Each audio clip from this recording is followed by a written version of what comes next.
আপনাদের সাথে আছি আমি ঈশিতা। পুরোটা সময় জুড়ে আমরা পাওয়ারফুল গার্লসদের সাথে কথা বলবো, শুনবো তাদের বিভিন্ন চ্যালেঞ্জের কথা, তাদের যে পাওয়ারফুল অ্যাটিটিউড তার কথা। তো চলুন আমরা আমাদের অতিথির সাথে পরিচিত হয়ে নিই, দেখে আসি আমাদের স্টুডিওতে কোন কোন পাওয়ার গার্লস রয়েছেন। আপনার পরিচয়টা দিবেন। আচ্ছা, আমি তাসনিম হেলেন প্রভা। আমি বর্তমানে পড়াশোনা করছি, পাশাপাশি একজন অভিনেত্রী।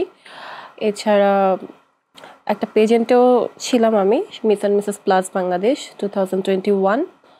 সো এটাই হচ্ছে সংক্ষিপ্ত পরিচয়। আপনাকে স্বাগত জানাচ্ছি আমাদের চ্যানেল এস এর পাওয়ার গার্লসে। ধন্যবাদ। আপু, আমার নাম তামান্না বিনতে আসাদ। আমি একজন সিভিল ইঞ্জিনিয়ার, আর এর পাশাপাশি আমি অ্যাজ এ ফিটনেস ট্রেনার হিসেবে কাজ করছি।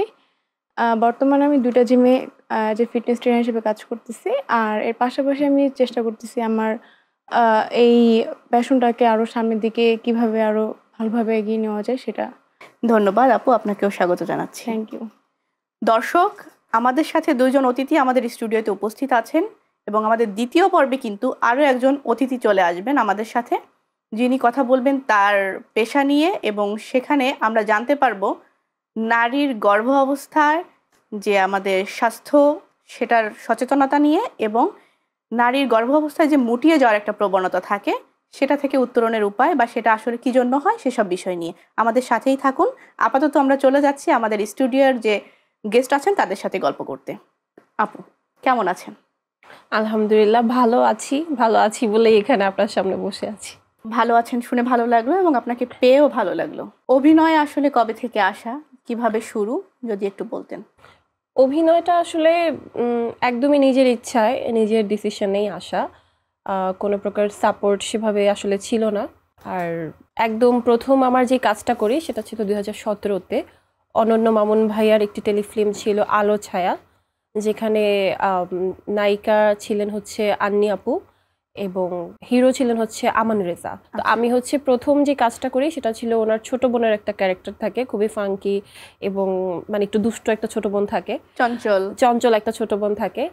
আর সেই শুটিংয়ের গল্পটা যদি শেয়ার করি, সেদিন আমার হচ্ছে ইন্টার পরীক্ষার আগে যে টেস্টটা হয়, ফাইনাল টেস্ট, সেটার অ্যাকাউন্টিং পরীক্ষা ছিল।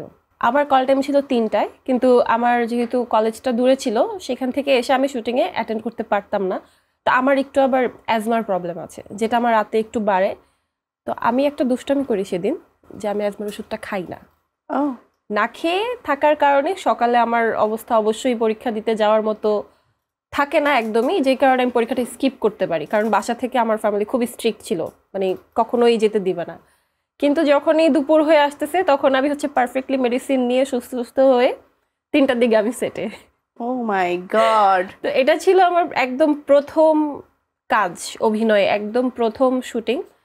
তো আমার কাছে এটা মজা লাগে, যদিও এটা ফ্যামিলি জানতে পারলে সমস্যা। খুবই বোল্ড এবং একটা ব্রেভ বলা যায়। অ্যাটেম্প্ট করেছিলেন, যদিও এক্সাম মিস করাটা আমি সাপোর্ট করি না, বাট তারপরে ওকে প্যাশনের জন্য করাই যায়।